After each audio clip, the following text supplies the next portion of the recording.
निवेशकों की राह खोलने के लिए तैयार राजस्थान। निवेश प्रोत्साहन और सौर ऊर्जा की नई पॉलिसी पर नजर, सरकार को बड़े प्रोजेक्ट की उम्मीद। इंदौर में ग्लोबल इन्वेस्टमेंट समिट, मोदी बोले 100 अरब डॉलर का निवेश देश के दरवाजे पर। बड़े उद्योग घरानों ने जताई एमपी में निवेश की संभावना। सीज फायर तोड़ने पर जेटली ने पाकिस्तान को घेरा, पाकिस्तान ने दी मुंह तोड़ जवाब की धमकी। मोदी बोले हमारा कदम साहसपूर्ण। उपराष्ट्रपति हामिद अंसारी ने अजमेर शरीफ में दी हाजिरी, ख्वाजा के दर पर पेश की मखमली चादर और फूल, अमन चैन और खुशहाली की मांगी दुआ। और एशियाड के चैंपियंस से मिली वसुंधरा राजे, सीएमओ में खिलाड़ियों का सम्मान, सरकार की ओर से मदद की उम्मीद बढ़ी।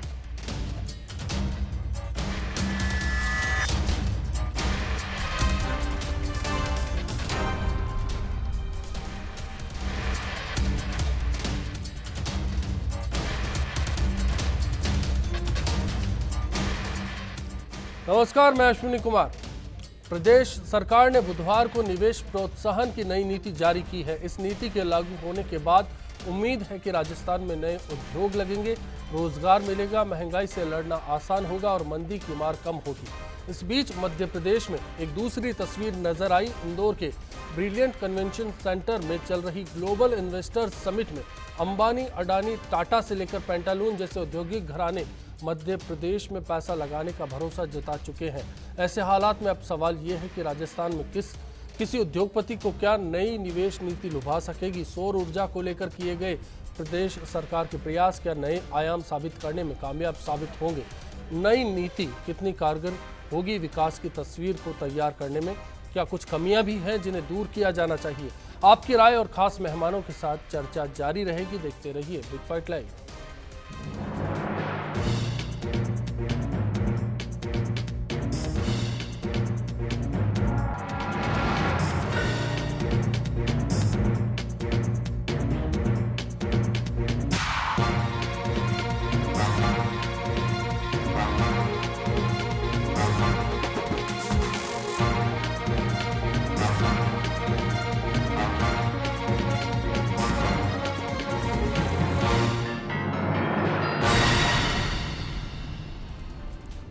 जब देश बात कर रहा है मेक इन इंडिया, तो राजस्थान क्या मेक इन इंडिया राजस्थान का सपना साकार कर सकता है। इस इश्यू पर चर्चा के लिए बीजेपी नेता और सीए प्रकोष्ठ के अध्यक्ष राजेश मंगल जी हमारे साथ हैं। कांग्रेस नेता सुनील शर्मा जी हमारे साथ हैं। नफा नुकसान की प्रमोटर जयसिंह जी कुछ देर में हमारे साथ जुड़ेंगे। स्टर्लिंग एंड वेल्सन के पीपी माथुर साहब हमारे साथ हैं और महिंद्रा एंड महिंद्रा के नॉर्थ हेड राजेश्वर सिंह जी राजपुरोहित इस बातचीत में हमारे साथ हैं।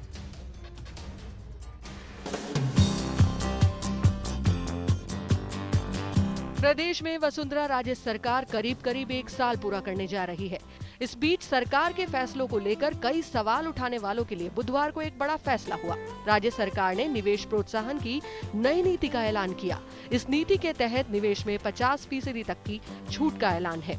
ये नीति 2019 तक जारी रहेगी। खास बात ये रही, डेयरी, हार्डवेयर, इलेक्ट्रॉनिक्स और सर्विस सेक्टर को निवेश नीति में पहली बार शामिल किया गया है। इनके अलावा ceramic, glass, industrial gas, pharmaceutical, powerloom, plastic से पेट्रोल निर्माण और टेक्सटाइल सेक्टर को नई नीति में खास दर्जा दिया गया है। जबकि कस्टमाइज्ड पैकेज में सीमेंट उद्योग को शामिल नहीं किया गया है। नई नीति में 500 करोड़ के निवेश और 500 लोगों को रोजगार देने वाले उद्योग को ही कस्टमाइज्ड पैकेज का फायदा मिलेगा, जबकि पुरानी नीति में रोजगार का दायरा 200 लोगों तक था। अगर नई नीति के फायदों पर गौर करें तो निवेश अनुदान में जमा कराए गए वैट और सीएटी में 30% की छूट मिलेगी। रोजगार सृजन पर अनुदान में 20% तक छूट मिलेगी। मंडी और विद्युत शुल्क में 50% की छूट रहेगी। वहीं स्टैंप ड्यूटी, भूमि कर और भूमि रूपांतरण में छूट का दायरा 50% तक होगा। नई निवेश प्रोत्साहन नीति, 30% निवेश अनुदान कराएं जमा, 20% तक रोजगार सृजन अनुदान, 50% विद्युत शुल्क में छूट और 50% मंडी शुल्क में भी छूट, 50% भूमि कर में छूट और 50% स्टैंप ड्यूटी में भी छूट, 50% भूमि रूपांतरण शुल्क में छूट। वहीं सोलर पावर प्लांट के लिए भी नई नीति जारी हुई है। अब नई नीति के मुताबिक प्लांट्स को 15 दिन में पर्यावरण विभाग की मंजूरी मिलेगी। किसान की जमीन पर प्लांट बिना भू रूपांतरण के काम शुरू किया जा सकेगा। तो सोलर प्लांट पर अमानत राशि 25 लाख से घटाकर 10 लाख रुपए प्रति मेगावाट की गई है। अब सवाल ये है कि क्या ये सौगातें निवेशकों को रिझा सकेंगी? क्या रोजगार को लेकर सरकार के वादे इस नई नीति के जरिए पूरे हो सकेंगे? और अहम सवाल ये है कि क्या सरकार अपनी सोच का लोहा साबित करा सकेगी?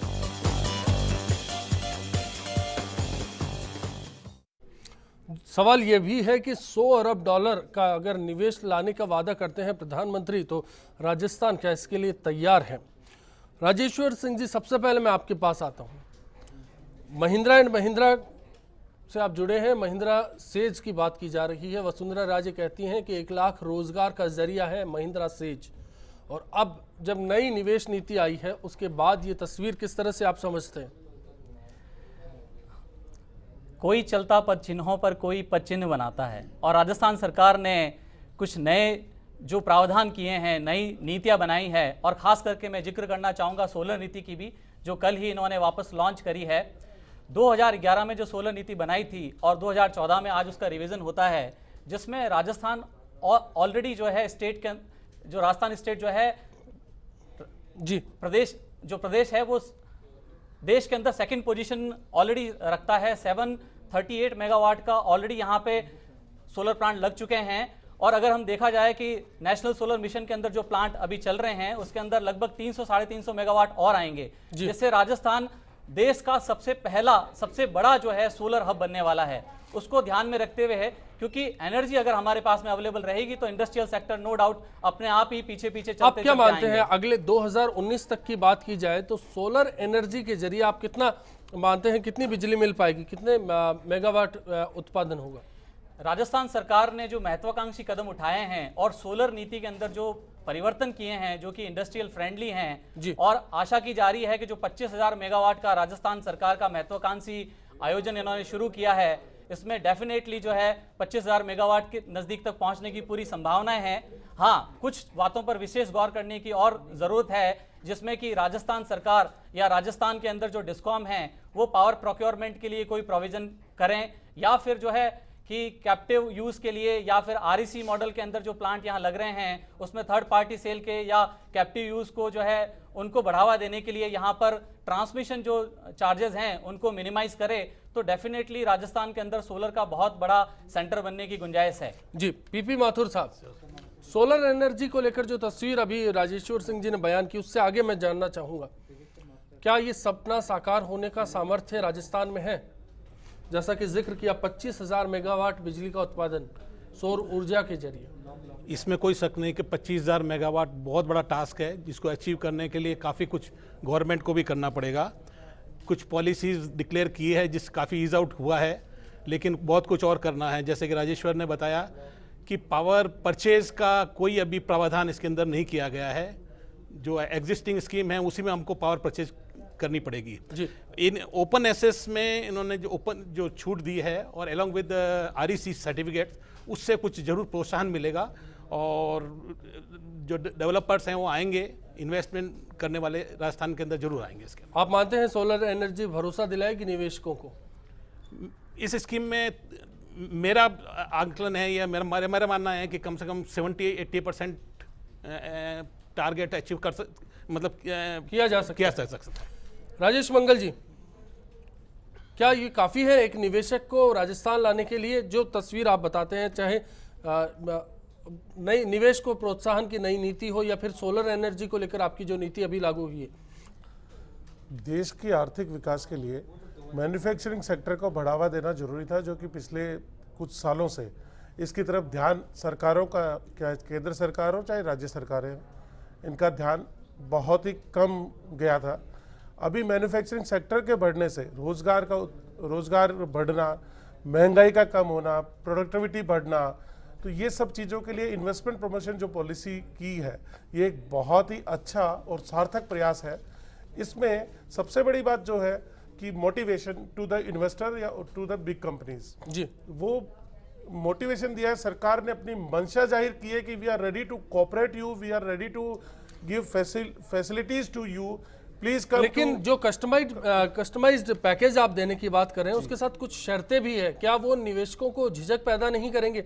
जैसा कि सीमेंट उद्योग है वो उसे इस पैकेज से बाहर रखा गया है। सीमेंट इंडस्ट्री की जहां तक बात है, सीमेंट इंडस्ट्री राजस्थान में काफी मात्रा में है और राजस्थान सीमेंट इंडस्ट्री के लिए मोस्ट सूटेबल एरिया है। हम उस इन्वेस्टमेंट को अट्रैक्ट करना चाहते हैं जो कि राजस्थान में लोग हिचकते हैं, उनके लिए उनकी रिक्वायरमेंट के हिसाब से कस्टमाइज पैकेज बनाने की बात है, जिससे कि उसकी कंडीशन डेफिनेटली जरूरी है, जिससे कि अननेसेसरीली किसी को बेनिफिट नहीं मिले, देश मतलब राज्य में रोजगार उत्पन्न हो, राज्य में वास्तव में मैन्युफैक्चरिंग हो, राज्य का रॉ मटेरियल यूज हो। जगह जगह जैसे पिछड़ा क्षेत्र इन्होंने घोषित किए हैं तो उसमें भी जाके इंडस्ट्रीज लगे, तो इससे वहाँ लोकल लोगों को, सेक्टर वाइज लोकल लोगों को, लोकल जो रॉ मटेरियल अवेलेबिलिटी है या मैन पावर अवेलेबिलिटी है, इसको साथ में लेते हुए इसका राजस्थान का समग्र विकास हो, इस इंटेंशन के साथ ये लागू की गई है।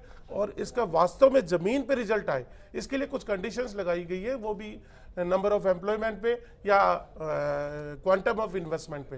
ये दो ही 500 करोड़ में 500 लोगों को रोजगार की जो बात की जा रही है, क्या आपको लगता है ये ठीक है? इसके जरिए 15 लाख जो नौकरियों का वादा है वो पूरा हो पाएगा? जैसे ही मैन्युफैक्चरिंग सेक्टर में बूम आएगा या मैन्युफैक्चरिंग इंडस्ट्री लगने लगेंगी, रोजगार अपने आप बढ़ेगा। रोजगार, क्योंकि कोई भी मैन्युफैक्चरिंग होगा उसके साथ उसके अलाइड इंडस्ट्रीज, बड़ी इंडस्ट्रीज उसकी अलाइड इंडस्ट्रीज या छोटे छोटे उसके साथ में लोगों को रोजगार मिलना, वही नौकरियों के साथ सेल्फ जो मतलब जैसे बोलते हैं कि स्वरोजगार के लिए छोटे छोटे सप्लाई है, ट्रेडिंग कंसर्न्स है, इन सब का डेवलपमेंट होकर एक समग्र विकास और समग्र रोजगार उपलब्ध राजस्थान की जनता को होगा। और ये सब चीजें लोकल लोगों के लिए ज्यादा अवेलेबिलिटी होगी। लेबर कोई बाहर से भी ला सकता है, लेकिन लोकल अगर अवेलेबिलिटी है उस चीज की तो उसमें डेफिनेटली विकास की संभावना है। राजेश्वर जी कुछ जोड़ना चाहेंगे आप? राजीव मंगल जी की बात को मैं आगे बढ़ाते हुए कहना चाहूँगा कि अमूमन एक 60 से 70 करोड़ के जो प्रोजेक्ट होते हैं सोलर के, उसमें लगभग 20 से 25 हज़ार कार्य दिवस का रोजगार का सृजन होता है। और ये खास करके इसमें जो रोजगार सृजन होते हैं वो सारे जो लोकल वहाँ पे लोकेलिटी है, वहाँ पे विलेजर्स है, उनके लिए आप मानते हैं ये बेहतर रास्ता होगा? ये बहुत ही बेहतरीन रास्ता है। सुनील जी, मैं अब आपसे जानना चाहता हूँ कि इस निवेश नीति को आप किस नजरिए से देखते हैं? देखिए, मैं आपको बताता हूँ शनि, आप अच्छी तरह समझिएगा कि आपको बड़ी बड़ी घोषणाओं की जरूरत बहुत ज़्यादा नहीं, छोटे छोटे एक्शंस की जरूरत है जी। आजकल बड़ी घोषणाओं का जो जाल होते हैं ये केवल लोगों को कंफ्यूज करने के लिए होते हैं that we are doing something. BJP की जो सरकार है बहुत बड़े दबाव के अंदर है और पिछले जब उपचुनाव का जो रिजल्ट आया उसके बाद तो बहुत बड़े दबाव में है कि जिस पार्टी को कुछ दिन पहले 163 सीटें मिली हैं वो अभी जो नए जो रिजल्ट्स आए हैं उसमें 4 में से 3 सीटें लूज कर रहे हैं, यानी 75% मैंडेट अचानक इनके खिलाफ हो गया। उस दबाव के अंदर केवल उस दबाव को मिनिमाइज करने के लिए, केवल लोगों का ध्यान डाइवर्ट करने के लिए पॉलिसी लाई गई है। तो क्या ये लोगों का ध्यान डाइवर्ट कर पाएंगे? पहला सवाल। दूसरा, निवेशक जो आएगा उसके लिए क्या होगा? मेरी बात समझिए आप। पहली बात तो ये पूरा बीजेपी का जो फेल्योर और जनता में जो इनके प्रति जो फेथ जो खत्म हो रहा है, एक पॉलिसी पैरालिसिस एक चल रहा था पिछले दिनों में, क्योंकि खुद महारानी का जो सिंहासन है वो डोल रहा है। नरेंद्र मोदी जी और वसुंधरा के बीच में एक कॉन्फ्लिक्ट है, महत्वाकांक्षा की लड़ाई है और उसमें जो उनका सिंहासन डोल रहा है कहीं केवल उसको एक बैलेंस करने रोजगार लाने पर तो दोनों एक मत है। देखिए, मैं आनंद फानन में ये पॉलिसी लाई गई है जिसके ऊपर कोई बहुत ज्यादा कोई ठोस कोई प्रिपरेशन नहीं की गई है और इसी को आप अच्छे से समझिए। जब इस इन्वेस्टमेंट पॉलिसीज के अंदर भी हम एक छोटी पॉलिटिक्स करने लगते हैं जी। आप अति पिछड़े क्षेत्र के अंदर आप झालावाड़ को डाल रहे हैं, केवल आपके दिमाग में केवल और केवल ये बात है कि वहां भी आपके लिए दिमाग में अभी तक ये बात नहीं अभी वो पचा पाई है कि वो राजस्थान के मुख्यमंत्री झालावाड़ के मुख्यमंत्री नहीं है। केवल झालावाड़ में आप झालावाड़ और 12 दो जिलों के इन्होंने अति पिछड़ा क्षेत्र। चलिए मैं आऊंगा आपके पास खामियां क्या है और उनको कैसे दूर किया जा सकता है। बिल्कुल सुनील जी, मैं आऊंगा आपके पास। जाकिर साहब हमारे साथ एक कॉलर है बीकानेर से, बताएं जाकिर साहब आपका क्या कहना है? मैं ये कह रहा हूँ चाहे सरकार बीजेपी की हो चाहे सरकार कांग्रेस की हो, लेकिन ये नई योजना लागू करते हैं कि इससे हम 500 से ज्यादा लोगों को रोजगार देंगे, 50% भूमिगत इलाकों में दे ये करेंगे। पर 500 से सोच के आप मेरे को 50 आदमी 5 सालों में नौकरी के दिला दे, मैं मान जाऊंगा। आज तक कांग्रेस और बीजेपी ने करा क्या? सिर्फ योजना लागू करती है, लोगों को लाभान्वित करती है। ये स्कीम लाती है, कोई भी स्कीम पूरी चलिए। बिल्कुल जाकिर साहब, हम यही चर्चा कर रहे हैं कि अगर लागू करने की बात हो रही है तो फिर उसके नतीजे किस तरह से होंगे। जय सिंह जी, मैं आपसे सिंगल कमेंट चाहूंगा इस पर कि नई निवेश नीति की प्रोत्साहन नीति के बारे में आप क्या कहना चाहेंगे? देखिए, हमारे यहाँ एक कहावत है कि मन का लड्डू फीका क्यों तो थोड़ा क्यों। तो ये उसी दृष्टि पे ये योजना बनाई हुई है और केवल राजस्थान की नहीं, पूरे इंडिया की जो 100 अरब डॉलर की इन्वेस्टमेंट की बात प्रधानमंत्री जी करते हैं, मेरा ये मानना है कि हमारा पूरा जो इकोनॉमी का स्ट्रक्चर है आज की तारीख में वो सस्टेनेबल इकोनॉमी से बाहर निकल चुका है कि इन ज़मीन की प्राइसेज पे कोई भी कैसा भी काम करे उसमें वो सस्टेनेबल नहीं हो सकता लॉन्ग टर्म के लिए। तो सबसे पहले हमको सोचने की ये बात है कि निवेशक जब भी आएगा, निवेश जब भी होगा जब वो 2 पैसे की रिटर्न मिलेगा। नहीं है तो दुनिया के दूसरे कंट्री राज्य, दूसरे अपने भारत के भी दूसरे राज्य, एमपी वगैरह सभी ऐसा प्रयास कर रहे हैं, वो वहाँ पे भी जा सकता है। लेकिन मेरा ये मानना है कि ये सस्टेनेबल इकोनॉमी का मॉडल नहीं है, सस्टेनेबल बिजनेस का मॉडल इसमें नहीं है। इसमें कई कॉम्प्लिकेशन हैं, कई ब्यूरोक्रेटिक हर्डल हैं। वही जो पुरानी चीज़ है उसी को घुमा फिरा के इसमें फिट किया गया है। इसमें ऐसा कोई मूल मंत्र नहीं है जिससे एकदम इन्वेस्टमेंट का आकर्षित हो या वो राजस्थान में आए, उसका कोई कारण उसके पास में हो। चलिए ब्रेक के लिए यहाँ रुकूंगा। ब्रेक के बाद जब लौटेंगे चर्चा को जारी रखेंगे, समझने की कोशिश करेंगे कि अगर नरेंद्र मोदी 100 अरब डॉलर के निवेश की बात करते हैं तो क्या राजस्थान में वो क्षमताएं हैं उसमें से कुछ हिस्सा यहाँ लाया जा सकता है। मेक इन इंडिया के साथ साथ मेक इन राजस्थान का सपना क्या साकार हो सकता है? अगर मन साफ कर करके जो निवेश कराया जाता है तो फायदा तो मिलेगा, लेकिन अब किस ओर ये निवेश कराया जा रहा है, किस तरह की इंडस्ट्रियां लगाई जा रही है और सरकार इनको कितना प्रोत्साहन देती है, इन सब बातों पर इस पर डिपेंड करेगा। इसके लिए प्रयास तो कर रहे हैं, लेकिन अब तो बाद में पता चलेगा कि फायदा होता है कि नुकसान होता है। कोई फायदा नहीं होगा। बीजेपी ने आज तक कोई काम नहीं किया, आगे भी नहीं करेगी। कांग्रेस की रीति नीतियाँ अच्छी थी, वही आगे काम आएगी।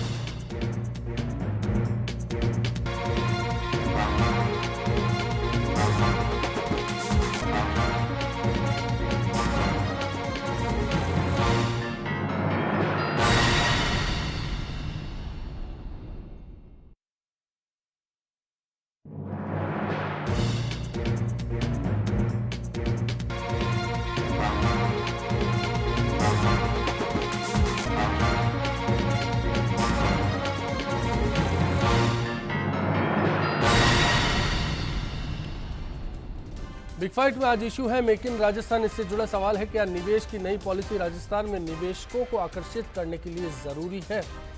आपकी राय firstindiannews.com हमारी वेबसाइट है, इस पर दे सकते हैं। इसके साथ साथ फेसबुक और ट्विटर के जरिए भी आप बता सकते हैं कि आज के सवाल पर आप क्या राय रखते हैं। जयपुर से हमारे साथ एक कॉलर जुड़े हैं, एलसी जैन साहब हमारे साथ हैं। बताएं जैन साहब, आपका क्या कहना है? नमस्कार पारिक साहब, मैं ये कहना चाह रहा था कि जब तक जो है खाली निवेश के लिए आमंत्रित करना काफी नहीं रहता, जब तक निवेश के लिए उन्हें जो है सुविधाएं नहीं जाएगी, जैसे पावर की जरूरत है आज किसी भी तरह का जो है फैक्ट्री वगैरह लगाने के लिए, इंडस्ट्री लगाने के लिए जो है पावर की जरूरत है। और ये कहने को तो कहते हैं 24 घंटे हम बिजली नहीं देंगे, लेकिन पिछले 4 दिन से देख रहे हैं क्या जो है अनडिक्लेयर्ड जो है कटौती की जा रही है। सुबह पहले जो है सुबह 6 बजे जबकि हमारे नहाने धोने का जो काम करने का वक्त होता है उस वक्त बिजली गायब, 2 बजे गायब, और जो है सुनने वाला कोई नहीं इसके लिए। तो जब तक बिल्कुल सुविधाओं के बिना कैसे इन्वेस्टमेंट आएगा, ये बड़ा सवाल है। शुक्रिया आपका एलसी जैन साहब। राजेश मंगल जी, मैं आपके पास लौटूंगा। मैं एक बात जानना चाहता हूं, कस्टमाइज्ड पैकेज की बात की जा रही है, उसके साथ कुछ शर्तें हैं, जैसा कि 500 लोगों को रोजगार देने की बात है। इस बार सेक्टर में जिनको शामिल किया गया है, सर्विस सेक्टर है, उसमें क्या वहाँ संभव है 500 लोगों को एक साथ रोजगार देना? उसके साथ साथ डेयरी का इस बार पहली बार शामिल किया गया, क्या डेयरी में 500 लोगों को रोजगार की संभावनाएं हैं? Ceramic, glass, industrial gas, pharmaceutical companies, power loom, ऐसे तमाम सेक्टर्स की अगर राजस्थान में बात की जाए, क्या 500 लोगों के रोजगार की इनमें संभावनाएं नजर आती है आपको? आप इसको समग्र रूप से देखिए, ये जो सेक्टर्स नए जोड़े गए हैं वो इन्वेस्टमेंट, ओवरऑल इन्वेस्टमेंट पॉलिसी के लिए जोड़े गए हैं। उसमें कस्टमाइज पैकेज भी एक शामिल है। उसका एक पॉइंट है कि इन लोगों को भी कस्टमाइज पैकेज दिया जा सकता है। जो सेरेमिक इंडस्ट्री है, बड़ी बड़ी इंडस्ट्रीज है, उसमें तो रोजगार की संभावनाएं बहुत ज़्यादा है। आपने बताया फार्मास्यूटिकल कंपनी में फिर भी एम्प्लॉयमेंट की संभावना थोड़ी कम होती है। सर्विस सेक्टर में बड़े बड़े हॉस्पिटल्स हैं, उनमें कितने कितने लोग काम कर रहे हैं। और जो ये बैक ऑफिस ऑपरेशन है, जैसे जेनपैक्ट का एग्जाम्पल ले लीजिए, तो उसमें कितने लोग काम कर रहे हैं, तो 500 लोग सर्विस सेक्टर में तो बड़े आसानी से खपेंगे। मैन्युफैक्चरिंग सेक्टर में 500 करोड़ के इन्वेस्टमेंट के साथ एम्प्लॉयमेंट की जो क्योंकि इंडस्ट्री बड़ी होती है उसमें एम्प्लॉयमेंट थोड़ा कम होता रहता है। चलिए, राजस्थान के एक इंडस्ट्रियलिस्ट है, इटली से हमारे साथ जुड़े हैं, राम किरोड़ीवाल जी हैं, झुंझुनू से बता रहे हैं अपने आप को। राम किरोड़ीवाल जी, कुछ कहना चाहेंगे आज के मुद्दे पर आप?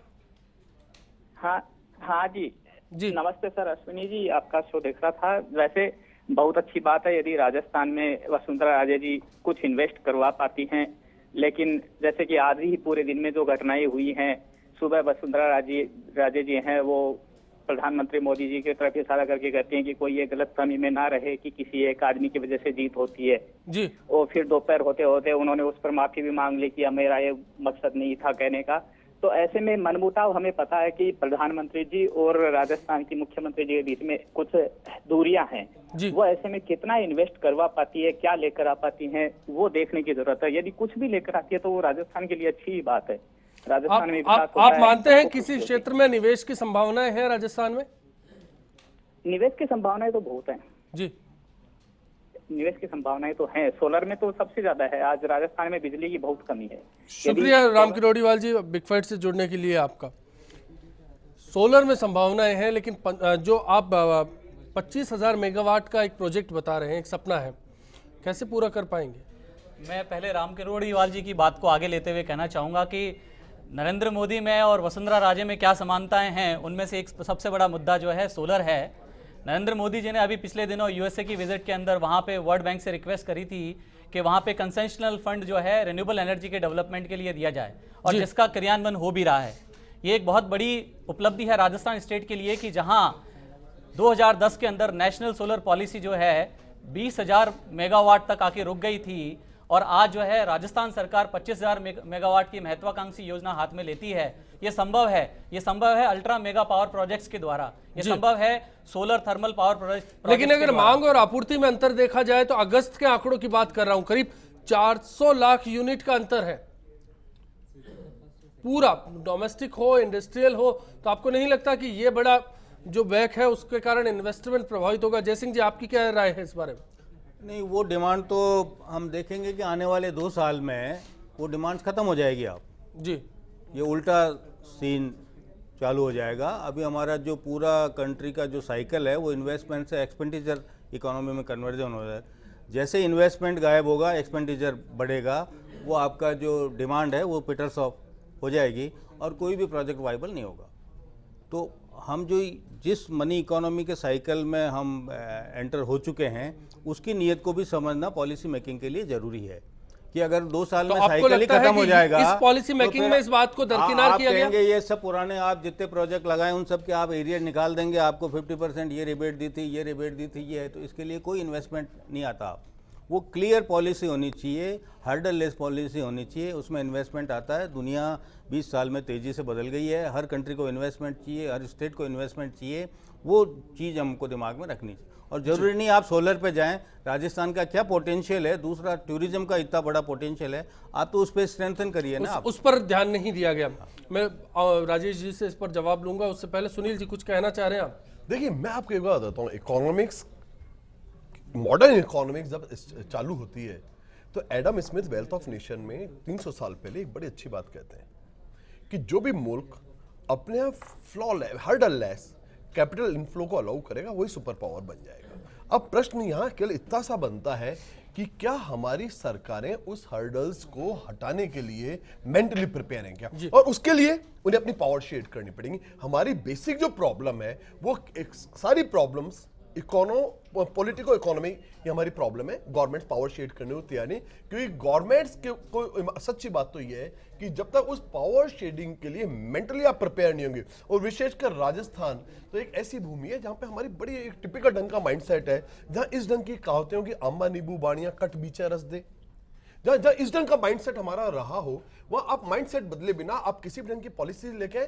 क्या सरकार अपने इस बात के लिए वास्तव में रेड कारपेट रियल सेंस में बिछाने के लिए तैयार है? और मुझे नहीं लगता सरकार, क्योंकि पिछली बार भी वसुंधरा राजे 5 साल सरकार में रह चुकी हैं, उन्हें अच्छी तरह पता है कि जब तक राजेश जी, क्या सरकार ये जो मंशा है इसको कैसे क्रिएट नहीं करोगे, अश्विनी मेरी पूरी बात हो जाने दीजिए बच्चा, जब तक आप हर्डल क्रिएट नहीं करोगे तब तक आप एंटरप्रेन्योर्स से फंड जनरेट नहीं कर सकते। इस बात को जब तक वो नहीं छोड़ना चाहेंगी तब तक कुछ भी होने वाला नहीं है। केवल ये अखबारों में, चलिए मैं इस पे जवाब लूंगा, बिल्कुल राजेश जी के पास आएंगे। हमारे साथ 2 कॉलर जुड़े हैं, संजय प्रजापति जी अलवर से और कृष्णा कोरानी जी जयपुर से हैं। संजय जी, पहले आप बताएं क्या कहना चाह रहे हैं। हमारी सरकार जो वसुंधरा राजे आई है, तो अभी इनको थोड़ा समय लगेगा कुछ करने के लिए। तो अभी क्या है कि मुझे लगता है कि इनको समय लेना चाहिए, क्योंकि जब तक नई नई सरकार आती है तो कुछ थोड़ा प्रेशर भी होता है। लेकिन जैसे ही अलवर जिले के अंदर अच्छी फैसिलिटी है, जैसे कि ऊर्जा की बात करें तो शहर में ऊर्जा है अच्छी आती है, लेकिन गाँव के अंदर जो है ऊर्जा बहुत ही कम होती है जी। क्योंकि अभी हमारे राजस्थान में बहुत सारा बड़ा राजस्थान है, हरियाणा से जो कि बड़ा है, लेकिन अभी धीरे धीरे जो है इसकी फैसिलिटी जो है हर तरह की फैसिलिटी को उपलब्ध कराने की पूरी कोशिश कर रही है सरकार। जी, कृष्णा कोरानी जी जयपुर से, मैं आऊंगा आपके पास राजेश्वर जी। बताएं कृष्णा साहब क्या कहना आपका। नमस्कार। नमस्कार सर, मैं एक्चुअली ये कहना था, ये पावर प्लांट का जो अपना चल रहा है ये बहुत ही अच्छी बात है, वेलकम है राजस्थान के लिए। पर सर मैं एक बात ये कहूँगा, 2008 में भी हमारी वसुंधरा राजे ने काफी अच्छी बड़ी बड़ी घोषणाएं की थी और अभी 2014 में भी उन्होंने अच्छी खासी घोषणाएं की है। तो मुझे ऐसा लगता है कि अभी जैसे उन्होंने 5 लाख पर युवाओं को नौकरी मिलने का और कुछ ऐसी और भी बातें हैं, ये उनमें पावर में जो बता रहे हैं कि ये हो सकती है, ऐसा कुछ हो सकता है? बिल्कुल। राजेश मंगल जी हमारे साथ बीजेपी से हैं। राजेश मंगल जी, ये जो हिच है एक आम आदमी में, क्या ये निवेशक में भी होगी, आपको नहीं लगता? और आप इस नई जो पॉलिसी है इसके जरिए आपको क्या लगता है निवेश ला पाएंगे, कारगर साबित हो पाएगा? कैसे भरोसा दिलाएंगे निवेशक को? ये मेरे आदरणीय जो एक्सपर्ट्स बैठे हैं उनकी जो सोच है ये पिछले 10 साल की नेगेटिव थिंकिंग की सोच है, जिसमें पॉलिसी पैरालिसिस ने देश को बिल्कुल आर्थिक बर्बादी के कगार पे पहुंचा दिया था। आज आशा, देश की जनता में आशा का संचार हुआ है। देश का एक लीडर देश की जनता को संबोधित कर रहा है, आशा का संचार कर रहा है, मेहनत कर रहा है, पूरी टीम के साथ जुटा हुआ है। पिछले केवल 4 महीने में देश में काफी राजेश मंगल जी, दो तस्वीरें हैं। एक तरफ मध्य प्रदेश को आप देखिए किस तरह से एडवर्टीजमेंट किया जा रहा है, गुजरात को आपने देखा, उस तर्ज पर क्या राजस्थान है? निवेशक को किसी तरह से रिझाने की कोई कोशिश होती है?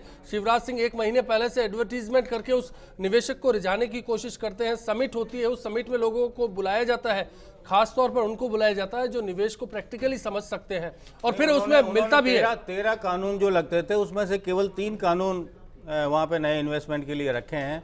3 जगह वो जो हडल्स की बात है वो कैसे दूर होगी? राजस्थान की ये अभी पॉलिसी अभी केवल पॉलिसी का अनाउंसमेंट हुआ है। रिजल्टेंट राजस्थान अगले साल प्रस्तावित है, उसके लिए इन्वेस्टमेंट रिसर्जेंट राजस्थान 2003 के कार्यकाल में भी हमने देखा कितने कारगर साबित हुए, लेकिन सरकार चेंज होने की वजह से बिल्कुल वो सबके सब डंप हो गए सारे इन्वेस्टमेंट प्लान। पिछले 5 साल में जो आप लोगों ने देखा कि कोई इन्वेस्टमेंट 5 साल में बोल रहे हो, पहले तय करो आप। अभी भी आप 10 साल के लिए कह रहे हो, 10 साल केंद्र सरकार की 10 साल की जो पॉलिसी पैरालिसिस भी थी, वसुंधरा राजे 5 साल पहले भी थी। जो राजस्थान में इन्वेस्टमेंट आया था, जो इन्वेस्टमेंट शुरू होता है, एक दिन में इन्वेस्टमेंट कभी नहीं आता। जो इन्वेस्टमेंट आने के कगार पे हुआ, सारी की सारी चीजें सरकार मेरे कांग्रेसी बंधुओं को थोड़ा सा दिमाग को खुला रख के और पॉजिटिव सोच के रखना चाहिए। 10-10 साल देश पे शासन करके 5-5 साल अगर पॉलिटिकली बात करनी है तो 5-5 साल राज्य पे कुछ नहीं करके देश को या राज्य को बर्बादी के कगार पे पहुंचाने के बाद आज हमसे 4 महीने में या 10 महीने में हिसाब मांग रहे हैं। हम काम करने जा रहे हैं। देश राज्य की यशस्वी मुख्यमंत्री पूरी प्लानिंग में, पूरे एग्जीक्यूशन में जुटी हुई है। 10 महीने के अंदर अंदर पूरी तैयारी के साथ आपने इन्वेस्टमेंट की प्रमोशन की स्कीम लागू की है, जिसमें बहुत सारे पैकेजेस दिए जा रहे हैं। इवन बड़े इन्वेस्टर के लिए कस्टमाइज पैकेज दिए गए हैं। बैकवर्ड एरियाज के लिए अलग से एडिशनल इंसेंटिव्स दिए जा रहे हैं। ये सब क्या है? पॉलिसी हर्डल्स की बात है। पॉलिसी हर्डल सारी चीजें जो एजुकेशन के हर्डल्स हैं उनको दूर करने के लिए स्वयं मुख्यमंत्री। चलिए पीपी माथुर साहब, सौर ऊर्जा के क्षेत्र की बात करते हैं। 2 कॉलर भी हमारे साथ हैं, उनके पास भी मैं जाऊंगा। उससे पहले मैं आपसे जानना चाहता हूं क्या हर्डल्स होते हैं और इतना आसान है उनको दूर करना? देखिए सोलर एनर्जी के सेक्टर में, क्योंकि आप कंसल्टेंट भी है। नहीं, बिल्कुल सही बोला आपने, लेकिन मैं आपको एक चीज़ बताना चाहता हूँ। सोलर इंडस्ट्रीज में काफ़ी स्कोप है, काफ़ी काम हो सकता है, लेकिन जितना होना चाहिए, जिस रफ्तार से होना चाहिए, क्या हो पा रहा है? वो नहीं हुआ है। इस पॉलिसी के आने के बाद में मैं अभी भी कह रहा हूँ 25,000 मेगावाट तो अभी स्टेट क्या है, इंडिया लेवल का भी टारगेट नहीं है। ये अचीव यदि कर लेते हैं तो बहुत बड़ा अचीवमेंट है, लेकिन इसके अंदर काफ़ी हर्डल्स आने वाली हैं। लैंड, जैसे कि डिस्कशंस में आया था, लैंड बहुत बड़ा इशू है। लैंड को इन्होंने छूट दी गई है, लैंड कन्वर्जन में छूट दी गई है आपको। उसके साथ साथ अगर 10 मेगावाट के 500 मेगावाट के जो प्लांट है, अब उन पर जरूरी नहीं है कैबिनेट की मंजूरी मिलेगी कहां से? ये तो सरकार या तो आइडेंटिफाई करके बताए हमारे इस जिले में हमारे पास इतनी लैंड। सोलर पावर पार्क का जो प्रोजेक्ट है वो क्या होगा, क्या राजेश्वर जी? हाँ अश्विनी जी, मैं एक बार इस डिस्कशन को वापस पीछे ले जाना चाहूँगा संजय जी के पास में, जिन्होंने अभी कुछ देर पहले फ़ोन किया था। उनकी जो समस्या थी कि डिस्ट्रीब्यूटेड लोकेशंस के ऊपर पावर नहीं मिल पाती, एनर्जी नहीं मिल पाती है, इसके लिए इस पर्टिकुलर पॉलिसी के अंदर क्लॉज नंबर 9 में प्रावधान किया गया है, जिसके अंदर की एक सक्सेसफुल मॉडल राजस्थान के टोंक जिले के अंदर ऑलरेडी ऑपरेट कर रहा है, जिसमें एक पर्टिकुलर ढाणी या किसी विलेज के अंदर या किसी हैमलेट के अंदर जहां पे किसी भी तरह का डिस्ट्रीब्यूशन नेटवर्क नहीं है, वहां जनरेशन और डिस्ट्रीब्यूशन दोनों एक प्राइवेट डेवलपर जो है आके कर सकता है। वैसे अगर आपकी जानकारी में होगा ही कि हमारे बजट के अंदर भी 100 सवाल वो है कि गवर्नमेंट क्या उसको फाइंड आउट करके देगी, इन्वेस्टर को कैसे पता चलेगा उस इलाके? राइट। उसके बाद वापस हम आते हैं, इन्वेस्टर को कैसे पता चलेगा? इन्वेस्टर को की जानकारी के लिए मैं बताऊं, जैसे ऑलरेडी यहाँ पे बादला के अंदर, जोधपुर डिस्ट्रिक्ट के अंदर बादला में 400 केवी का सब स्टेशन जो है अंडर प्रोसेस ऑफ कंस्ट्रक्शन है, जहां लगभग 1000 मेगावाट से ऊपर सोलर पावर प्लांट लगाए जा सकते हैं। लैंड आइडेंटिफाई करी गई है। इसके अलावा भी राजस्थान सरकार में RREC, जिसने बहुत बेहतरीन काम किया, 3 से 4 महीने के अंदर ये पॉलिसी लेके आए हैं, सारे बेटर प्रॉस्पेक्ट लेके आए हैं। चूंकि मैं सोलर फैटर्निटी से बिलोंग करता हूं, तो I keep on discussing with the various developer, तो उनका भी ये मानना है कि इतने कम टाइम में इतनी बेहतरीन पॉलिसी लेके आना बड़ा ही मुश्किल काम था, जिसके अंदर राजस्थान के 3 या 4 डिस्ट्रिक्ट के अंदर जो है पर्टिकुलर लैंड आइडेंटिफाई करके रखी हुई है। चलिए मैं इसको और तफसील से समझने की कोशिश करूंगा। अशोक शर्मा जी झालावाड़ से हमारे साथ जुड़े हैं, बताएं अशोक जी क्या कहना है आपका? सर नमस्कार। नमस्कार सर, आपने बहुत बढ़िया आज जो रखी है वो बहुत बढ़िया है, लेकिन उसमें एक विचार मेरा था सर जी, कि आज जब पूरा विश्व नरेंद्र मोदी के अच्छे कामों को प्रशंसा कर रहा है, अमेरिका जैसा जो उनको वीजा नहीं दे रहा था वो उनको अपने यहाँ पे अच्छा स्वागत कर रहा है, ऐसे में वसुंधरा राजे जी उनकी खिलाफत कर रही है। पूरी जनता जानती है, राजस्थान समझ चुका है कि वसुंधरा जी नरेंद्र मोदी के खिलाफ, उनके अपोजिट हर जो काम वो कर रहे हैं उसको क्रेडिट लेना चाहिए जी। तो ऐसे में निवेशक भी ये सोचेगा कि वसुंधरा राजे जी जो भी दे रही है वो नरेंद्र मोदी के खिलाफ है, तो वो नहीं, मुझे नहीं लगता कि स्टेबिलिटी का सवाल है कि सरकार को लेकर सवाल है, मंशा पर फिर सवाल खड़े हो जाते हैं। ब्रेक के लिए रुकेंगे, ब्रेक के बाद जब लौटेंगे इसे समझने की कोशिश करेंगे कि क्या कोई राज्य अपने दम पर निवेशक को बुला सकता है, केंद्र से तालमेल क्या जरूरी नहीं है, अगर जरूरी है तो किन पैमानों पर खरा उतरने की कोशिश होगी। ब्रेक के बाद मुख्यमंत्री कहते हैं कि हम निवेश करवाएंगे, बाहर से लाएंगे, ये करेंगे, लेकिन ऐसा हमें तो कोई नज़र नहीं आया अभी तक। तो कोई भी उद्योगी के लिए अभी कोई व्यवस्था नहीं करा सकी और कोई सुविधा नहीं दे सकी है सरकार, और न दे सकेगी।